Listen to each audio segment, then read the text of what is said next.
Hello, this is Maximilian Adolf Otto Siegfried Max Schmeling from the Comedy Central Drunk History episode Joe Louis versus Max Schmeling. So I guess the main problem I have is that Morgan Murphy portrayed me as like some kind of loser who only won the championship because Sharky hit me in the nuts. You know, that's true that it hit me in the nuts, but I would have gotten him in the later rounds. When we had a Joe Louis fight, I was the #1 contender, you know. I was 27-0.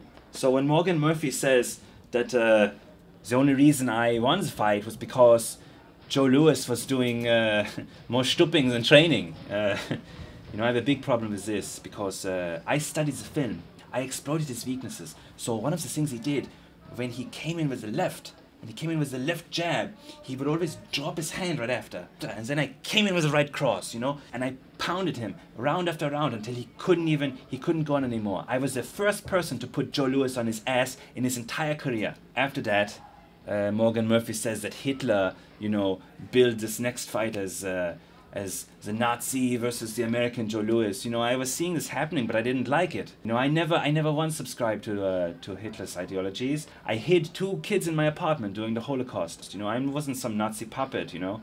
Then when I fought Joe Louis the second time, you know, now bear in mind, this is years later. And but there was this one moment in the fight, you know, I was against the ropes, I turned my back to Joe Louis and he hit me with a kidney shot. He should have stopped the fight, the referee. Once the kidney punch, he could receive a warning, but, you know, there was no warning. And that's the reason, you know, he got me. But, so how dare Morgan Murphy portray me this way? It's just not fair. We'll keep doing another one.